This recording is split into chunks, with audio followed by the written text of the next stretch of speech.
3வது கொஸ்டின் பாருங்க. ஒரு வினாவிற்கான சரியான விடையை யூகிப்பதற்கான நிகழ்தகவு x/3 என்க. சரியான விடையை யூகிக்காமல் இருப்பதற்கான நிகழ்தகவு x/5 எனில் xஇன் மதிப்பு காண்க. இது பாருங்க சமவாய்ப்பு நிகழ்ச்சி.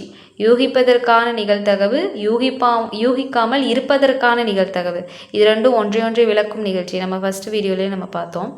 ஸோ இது ரெண்டையும் நமக்கு ஆட் பண்ணும்போது நமக்கு என்ன வரும்? 1ன்னு வரும். அப்போ x/3 ப்ளஸ் x/5 = 1 அப்படின்னு கிடைக்கும். ஸோ நமக்கு கீழே பகுதி ரெண்டும் சேமாக இல்லை, நம்ம எல்சிஎம் எடுப்போம். ஸோ நம்ம கிராஸ் மல்டிப்ளை பண்ணிடுவோம். இங்கே 5x ப்ளஸ் இங்கே 3x, கீழே இது ரெண்டையும் பெருக்குனா 15 = 1. ஸோ அடுத்து 5x ப்ளஸ் 3x = இந்த 15 முதல்ல இந்த சைடு கொண்டு போகணும். இங்கே கீழே டிவிஷனில் இருக்குது இந்த 15. ஸோ இந்த சைடு வரும்போது இன்ட்டு 15 வரும். அதாவது 15ன்றது தான் இங்கே வரும். அடுத்து 5x ப்ளஸ் 3xன்றது நமக்கு என்ன? 8x. அதாவது அந்த எக்ஸ்னால் நம்ம மாம்பழம்னு எடுத்துக்கிறோம். 5 மாம்பழம் 3 மாம்பழம் ரெண்டையும் தனித்தனி கூடையில் இருக்குது. ஸோ ஒரே கூடையில் நம்ம சேர்க்குறோம். அப்போனா நமக்கு 8 மாம்பழம் கிடைக்கும். மாம்பழம்னு நம்ம கண்டிப்பாக எழுதிடணும். இங்கே எக்ஸுன்றது தான் மாம்பழம். அப்போ 8x = 15. இப்போ x = என்ன வரும்? 15. இந்த 8 இங்கிட்ட வரும்போது டிவிஷனில் வரும். இப்போ 15/8ன்றதான் இதுக்குரிய ஆன்சர். அடுத்து 4வது கணக்கு பார்ப்போம்.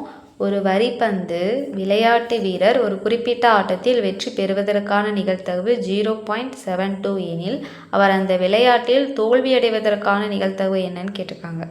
So very simple. ஃபஸ்ட்டு நம்ம 3வது சம் பார்த்த மாதிரி தான் இது. வெற்றி பெறுவதற்கான நிகழ்தகவு கொடுத்துருக்காங்க. ஸோ தோல்வி அடைவதற்கான, இது ரெண்டுமே சமவாய்ப்பு நிகழ்ச்சி தானே.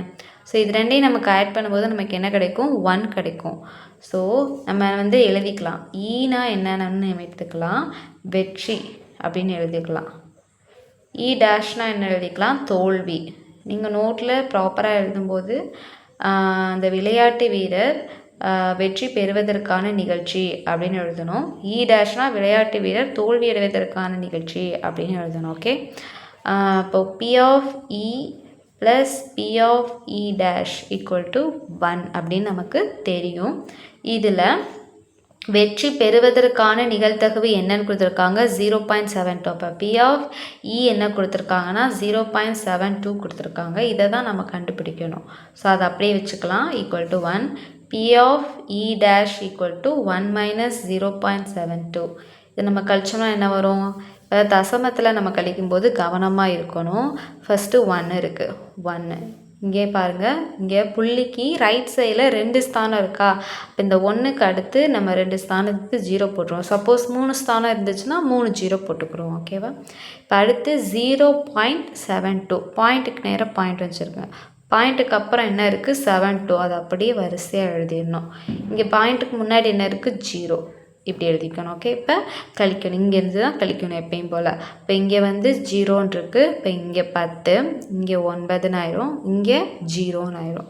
10ல் 2 போச்சுன்னா 8, 9ல் 7 போச்சுன்னா 2, இங்கே 0. இப்போ 0.28ன்றதான் இதுக்குரிய ஆன்சர்.